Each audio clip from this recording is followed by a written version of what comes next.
Hi, welcome everyone to the inaugural Global Net Zero Action 2021 Conference and Exhibition, in short, NZA 2021. It is delivered to you live in a digital format. I'm Bani Redzan, and I'll be your host during this 4.5-day virtual conference. The theme for the conference is Transitioning to a Net Zero Economy, Unlocking the Potential of Asia and the Global South, is designed to trigger discussions for the need of systemic shifts that will change the trajectory of GHG levels in the atmosphere. This virtual conference and exhibition is jointly organized by Confex Group and the Malaysian Industry Government Group for High Technology, MITE, with the Carbon Hub as strategic partner. The Global Net Zero Action 2021 is partially sponsored by Control Union and Peterson. To start off the conference, we are delighted to have with us Dr. Abdul Aziz S.A. Kadir, the organizing chairman of NZA 2021 Conference and Exhibition, and chairman of the Confex Group, to deliver his introductory remarks, to be followed by a special address by Dr. Razlan Ahmad, representing our partner, the Malaysian Industry Government Group for High Technology, MITE.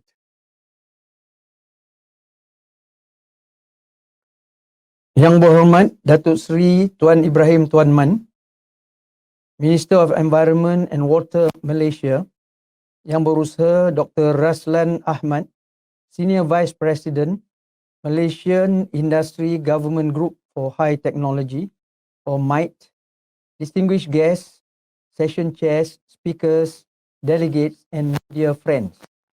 Ladies and gentlemen, Assalamualaikum warahmatullahi wabarakatuh.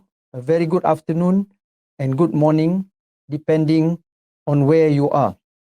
I would like to take this opportunity to welcome all of you to the opening of the Global Net Zero Action Conference 2021, conducted in a virtual format. On behalf of the organizing committee, I would like to express our gratitude and heartfelt thanks to Yang Berhormat Datuk Seri Tuan Ibrahim Tuan Man, the Minister of Environment and Water for Malaysia, for agreeing to officiate this virtual conference and exhibition. Ladies and gentlemen, the transition towards a low-carbon future to address climate change is one of the defining challenges of our time. Scientific reports and recent climate events have proven that the effects of atmospheric and climatic changes will continue to impact our food security, water resources, biodiversity, infrastructure, energy, and public health. The good news is more and more companies are waking up to the opportunities of a zero-carbon economy. Within last year, a rapid growth of major players in oil and gas, automotive, airlines, and other businesses with a traditionally high carbon emission have committed to rapid decarbonization. More than 50% of countries, states, and cities, amounting to more than 50% of global GDP, have also set targets to achieve net zero by 2050. Many countries are taking steps to introduce policy interventions directed at businesses to ban and phase out pollution activities, introducing carbon tax, mandatory environmental, social, and governance, and climate risk disclosure. With regulation evolving hand in hand with investor pressure, businesses are required to move towards net zero economy in one form or another. As governments move to deliver their climate action commitments, and as shareholders and customers increase their demands for such action.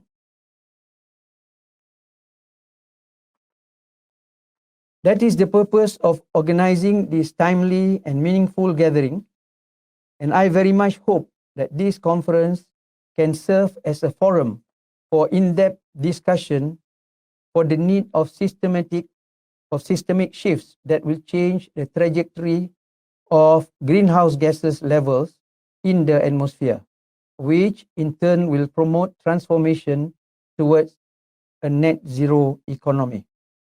The theme of this 4 half-day conference is transitioning to a net zero economy, unlocking the potential of Asia and the global south.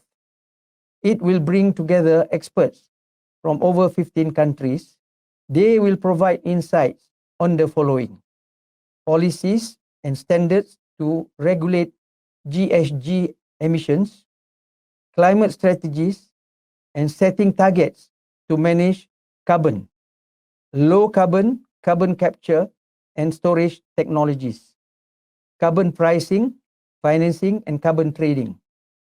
And finally, carbon reporting and monitoring systems. We trust that after this conference, our participants will leave with a better understanding on climate strategies and learn some new methods and technologies that could possibly solve the carbon emission issues. This is also an excellent opportunity to build collaborative networks focused on solutions. I personally look forward to learn more on the ideas and strategies that will emerge from this conference. On this note, it is my pleasant duty to once again thank Yang Berhormat Datuk Seri Tuan Ibrahim Tuan Man, the Minister of Environment and Water of Malaysia, for being here to deliver the opening address. Our appreciation also goes to the Malaysian Industry Government Group for High Technologies team for their continuous support and effort in making the success of this conference. To our list of endorsers and media partners, thank you for your support and trust in making this virtual conference and exhibition a success.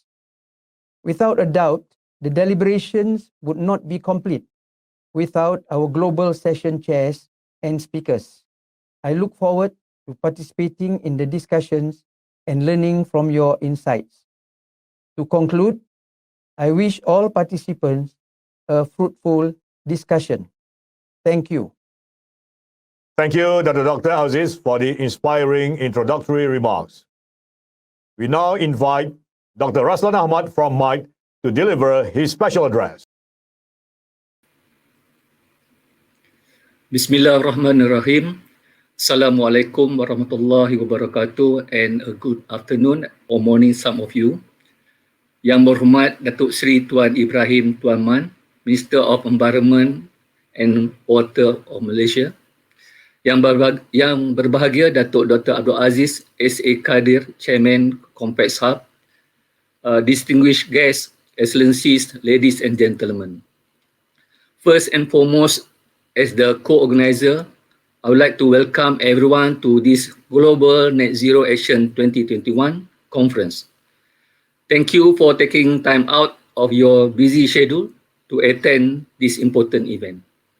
MITE, as a national technology think tank under the Ministry of Science, Technology and Innovation, is taking this initiative to co-organize this conference in promoting dialogues among the public and private sector on climate change issues in advance of COP26. MITE, in collaboration with Complex Hub, is committed to work with all stakeholders and partners from industry, academia, and civil society on the front line of climate change to inspire climate action ahead of COP26. Ladies and gentlemen, 2020 was a year of global disaster as more than 3 million lives were terribly lost to COVID-19 pandemic. This is the worst disaster since World War II globally. COVID-19 turned our living upside down, and the destructive impact on the health and resilience of our population will be felt far into future through shocking death, a strike in sustainable development, and rise vulnerability to another health threat such as climate change. Suddenly, a mission to stop this pandemic spread seen as almost impossible back in March 2020 has been attained through necessity, innovation, and cooperative action. We must bring the same pressure to deal with the climate change. Until now, the battle to reach net zero emissions by 2050 is a long-range difficult, where the alarm has already buzzing us, and getting to the finish line will require a sprint start, where a reduction in global emission to a half by 2030. Looking at this, there is need to have a strategic approach in dealing with the climate change, especially to balance in terms of economic, environmental, and equity aspect towards sustainable agenda.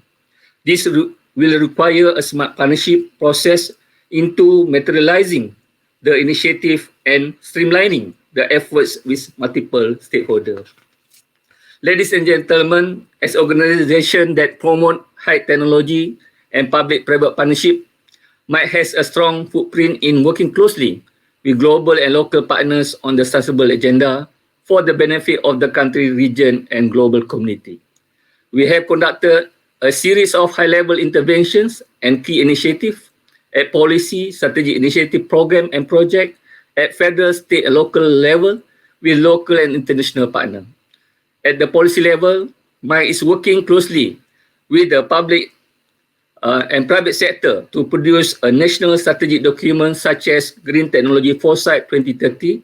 We are adopting our core competitive advantage in using foresight methodology to oversee long-term green technology application cut across into 9 key sectors. MITE had also produced a number of strategic industry reports in relation to sustainable resource such as biomass, solar industry, and advanced material. On capacity building, MITE in collaboration with UNIDO have participated in Global Clean Tech Innovation Program, focusing on the entrepreneurship development on the clean technology in Malaysia.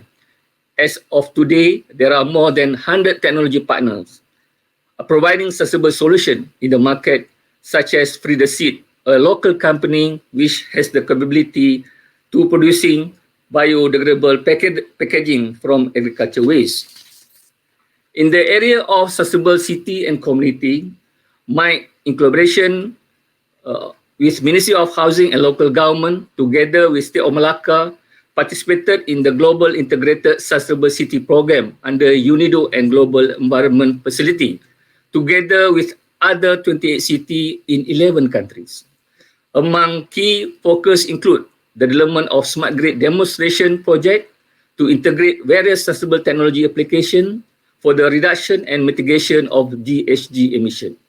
The model of the project implementation is expected to be replicable to other cities, and as a result, significant contribution toward more inclusive and holistic development. In addition, MITE has played a role as an industry facilitator to work closely with various technology providers such as Tenaga Nasional Berhad, a local utility company, to implement sustainable energy program for the adoption of the sustainable technology solution for energy sector. Those are some of the initiatives spearheaded by MITE in a partnership model with industry and government towards sustainable development and reducing the GHG emissions. Ladies and gentlemen, as part of continuity and involvement of public-private partnership to roll out Malaysia low-carbon development pathway, it requires support and collaboration with all key stakeholders and partners from public, private, civil society, and community. We urge all organizations in Malaysia to act now and make plans to fully decarbonize our ecosystem with more adoption of sustainable technology application in the operation, production, and supply chain. As a final word, I would like to thank the Minister and the Ministry and our partner, Confed Hub, and other collaborators for their commitment and participation in this conference. On behalf of the organizer, I hope that through this conference on transition to a net zero emission economy, we would be able to share more on essential skill, knowledge, and global best practices as a benchmark for the organization to effectively move towards low carbon initiative and achieving the sustainable development. With that, I thank you and wish all of you to have a productive session. To Dr. Razlan Ahmad. Ladies and gentlemen, with great honor, we now would like to invite Yang Berhormat Datuk Seri Tuan Ibrahim bin Tuan Man, Minister of Environment and Water of Malaysia, to deliver the opening address and to launch the NZA 2021 Conference and Exhibition. Bismillahirrahmanirrahim. Assalamualaikum warahmatullahi wabarakatuh dan salam sejahtera. Pengacara majlis yang berbahagia Datuk Dr. Abdul Aziz Abdul Kadir, pengurusi Confed Hub, yang bahagia Datuk Dr. Muhammad Yusof Sulaiman, Presiden dan Ketua Pegawai Eksekutif Malaysia Industry Governance Group and High Technology MIGT, yang berusaha Dr. Roslan Ahmad, Naib Presiden Kanan Malaysia Industry Governance Government Group of High Technology sebagai penganjur, bersama tuan-tuan dan puan-puan para peserta Global Net Zero Action Conference pada kali ini. Memulakan bicara, saya memetik suatu firman Allah Ta'ala dalam surah Al-Baqarah ayat 164 sebagai gambaran kepada apa yang akan kita bicarakan pada petang yang mulia ini. Firman Allah Ta'ala, inna fi khalqis samawati wal ard wa ikhtilafil laili wan nahar wal fulki allati tajri fil bahri bima yanfa'un nas wa ma anzalallahu minas sama'i min ma'in fa ahya bil arda ba'da mautiha wa bassa fiha min kulli dabbah wa tasrifir riyah was sahabil musakhkhari bainas sama'i wal ard la ayatin liqaumin ya'qilun. Maksudnya, sesungguhnya dalam penciptaan langit dan bumi dan pertukaran malam dan siang dan pelayaran kapal-kapal di lautan yang bawa barang-barang keperluan manusia, dan Allah Ta'ala menurunkan air di langit untuk menghidupkan bumi yang telah tandus, dan dia membiarkan binatang-binatang dan meniupkan angin serta awan yang terapung di antara langit dan bumi. Semua itu adalah tanda-tanda keagungan kebesaran Allah bagi mereka yang berakal. Tuan-tuan puan sekalian, tindakan melestarikan alam adalah manifestasi kepada perintah bersyukur kepada Allah Subhanahu wa Ta'ala. Hatta ketika perang sekalipun, Islam melarang prajurit-prajuritnya agar tidak menebang pokok-pokok dan merosakkan binaan-binaan. Malahan Nabi SAW sangat menggalakkan umatnya agar berusaha menghidupkan tanah untuk dimanfaatkan dan menetapkan kawasan-kawasan tertentu sebagai kawasan reserve tanah lapang yang subur, dalam istilah yang disebut sebagai hima, untuk tujuan melestarikan serta keseimbangan alam seluruhnya. Terlebih dahulu saya ingin mengucapkan terima kasih kepada Malaysia Industry Governance Group for High Technology atau MIGT dan Confed Hub kerana menjemput saya bersama untuk menghadiri Global Net Zero Action Conference pada petang yang mulia ini secara atas talian. Pada hari ini kita masih berhadapan dengan pandemik COVID-19 yang mana di peringkat global telah pun merenggut lebih pada 3.5 juta nyawa. Negara kita juga sedang menghadapi fasa yang kritikal dengan kes harian pernah mencecah melebihi 9,000 kes sehari, sehingga kerajaan terpaksa mengumumkan PKP penuh yang bermula pada 1 Jun 2021 hingga 14 Jun 2021. Selain daripada pandemik COVID-19, dunia juga berhadapan dengan masalah perubahan iklim yang perlu kita tangani secara holistik supaya kesan perubahan iklim tidak memberi impak yang besar kepada negara. Sebagaimana kita serius untuk melawan COVID-19, saya menyarankan agar usaha yang sama juga perlu dilakukan untuk menangani perubahan iklim. Hadirin sekalian, seperti yang sedia maklum, negara dan dunia sedang mengalami peristiwa cuaca yang ekstrim yang belum pernah terjadi sebelum ini, seperti gelombang panas, banjir, kebakaran hutan dan taufan. Kita harus bertindak segera ke arah mengurangkan pelepasan gas rumah kaca seperti mana yang ditetapkan dalam Perjanjian Paris di bawah Konvensyen Rangka Kerja Perubahan Iklim Pertubuhan Bangsa-Bangsa Bersatu atau UNFCCC. Dalam hal ini juga, Kerajaan Malaysia telah memberikan komitmen terhadap Perjanjian Paris dengan menetapkan sasaran pengurangan intensiti pelepasan gas rumah kaca sebanyak 45% berdasarkan keluaran dalam negara kasar atau GDP menjelang tahun 2030. Berasaskan intensiti pelepasan pada tahun 2005. Daripada keseluruhan sasaran pengurangan ini, 35% akan dilaksanakan tanpa syarat, manakala baki 10% lagi bersyarat dan tertakluk kepada penerimaan peruntukan keuangan, pemindahan teknologi dan pembangunan kapasiti daripada negara-negara maju. Fokus utama kerajaan untuk mengurangkan pelepasan gas rumah kaca di setiap sektor utama untuk melakukannya, mekanisme tadbir urus berkaitan perubahan iklim negara akan diperkukuhkan melalui penglibatan semua pihak yang berkepentingan serta penyelarasan pelbagai program sedia ada untuk mendorong agenda perubahan iklim dengan menggerakkan sumber tenaga manusia dan peruntukan keuangan. Ini memerlukan whole of government approach. Sehubungan dengan itu, pada 13 April 2021, Yang Amat Berhormat Perdana Menteri Malaysia juru-jurung kali telah pun mempengerusikan Majlis Tindakan Perubahan Iklim Malaysia atau MICAC, di mana Yang Amat Berhormat Perdana Menteri telah pun menggariskan 6 pendekatan untuk mengenai perubahan iklim ini. Yang pertama, pengukuhan tadbir urus negara terhadap perubahan iklim melalui penglibatan semua pihak yang berkepentingan. Yang kedua, pelaksanaan pelbagai program untuk mendorong agenda perubahan iklim dengan menggerakkan sumber tenaga manusia dan peruntukan keuangan. Yang tiga, memperkenalkan mekanisme pasaran karbon. Yang keempat, kerjasama semua pihak berkepentingan untuk kementerian memenuhi komitmen negara di bawah UNFCCC. Yang kelima ialah pembangunan agenda Green Recovery Plan ataupun disebut sebagai Green New Deal, supaya Malaysia akan menjadi hak utama dalam bidang ekonomi, perkhidmatan, teknologi hijau dan sebagainya. Manakala yang keenam ialah memupuk gaya hidup hijau dalam semua lapisan masyarakat melalui konsep kesihatan planet ke arah pembangunan lestari yang holistik. Oleh itu, pada tahun 2021 merupakan tahun yang kritikal bagi Kementerian Alam Sekitar dan Air, di mana KASA telah pun merancang pelbagai program dan tindakan mengenai perubahan iklim melalui inisiatif berikut. Yang pertama, kita perlu mengutamakan pengemaskanian National Determined Contribution atau NDC negara. Yang kedua ialah membangunkan pusat gas rumah kaca GSG peringkat kebangsaan. Yang tiga ialah semakkan semula dasar perubahan iklim negara 2009.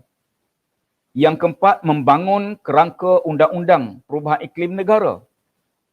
Yang kelima, kita perlu membangunkan mekanisme pasaran karbon negara. Dan yang keenam ialah membangunkan strategi pengurangan pelepasan GSG dalam jangka masa yang panjang.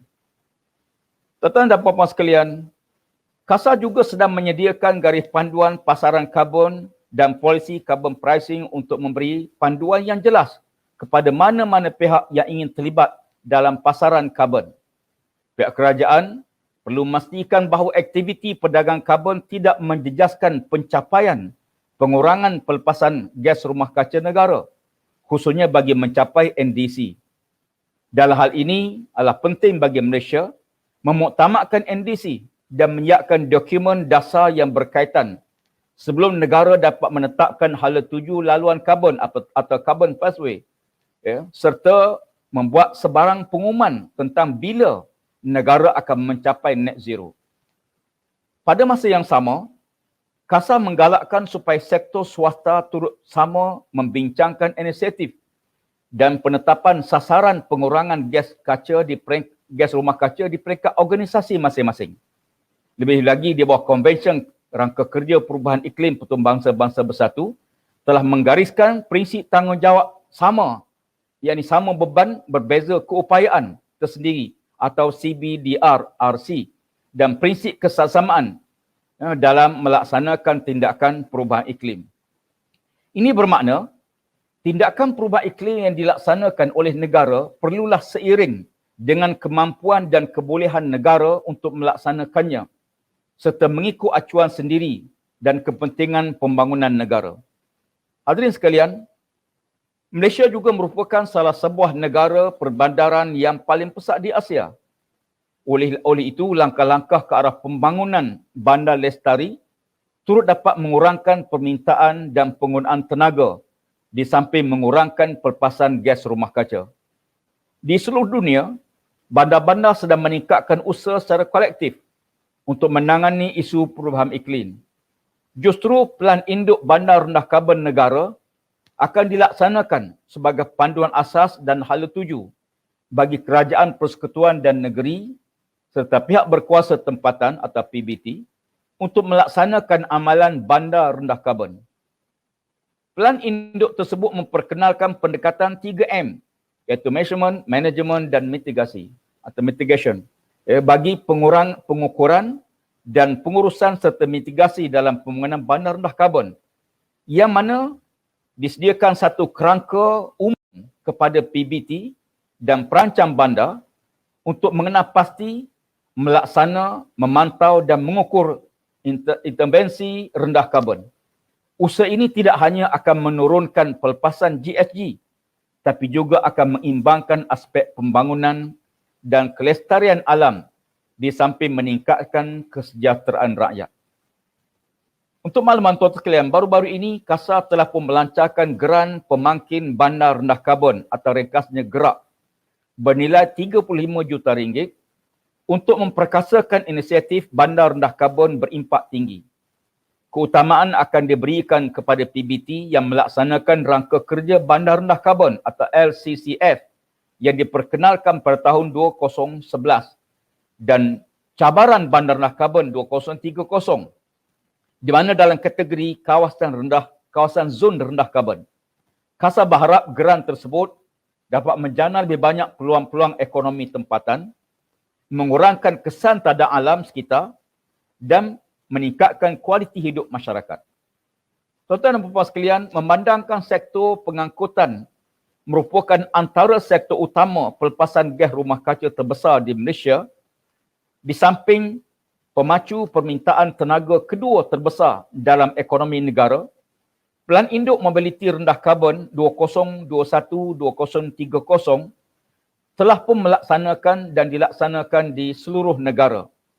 Melalui pelan ini, dijangka pengurangan pelepasan GHG sebanyak 165 juta tan karbon dioksida setara dan penjimatan perbelanjaan bahan api sebanyak RM150 bilion untuk tempoh 10 tahun. Beberapa strategi utama seperti penggunaan kereta, bas, motosikal elektrik dan mempromosi mobiliti aktif dalam usaha mengurangkan penggunaan tenaga dan pelepasan GHG. KASA juga giat melaksanakan program kesedaran dan memupuk gaya hidup hijau. KASA berharap semua pihak akan mengambil tindakan menangani perubahan iklim berdasarkan konsep planetary health ke atas pembangunan lestari yang lebih holistik. Tuan-tuan dan puan-puan dihormati sekalian, saya menyeru semua yang hadir dalam persidangan pada kali ini untuk mengambil kesempatan untuk terlibat secara aktif dan mengemukakan pandangan-pandangan dan cadangan-cadangan anda supaya sama-sama kita dapat memacu pembangunan rendah karbon khususnya bagi negara kita. Bagi mengakhiri ucapan ini, saya doakan agar anda semua sihat, jaga diri masing-masing dalam cabaran COVID yang masih belum selesai dan diharapkan perjalanan persidangan ini akan berjalan lancar dan membuahkan natijah dan hasil yang konkret yang sangat komprehensif yang dapat membantu pihak kementerian bagi melaksanakan agenda yang telah kita susun. Dengan lafaz Bismillahirrahmanirrahim, saya merasmikan Global Net Zero Action Conference 2021 pada kali ini. Siru ala barakatillah. Sekian, terima kasih. Assalamualaikum warahmatullahi wabarakatuh dan salam sejahtera.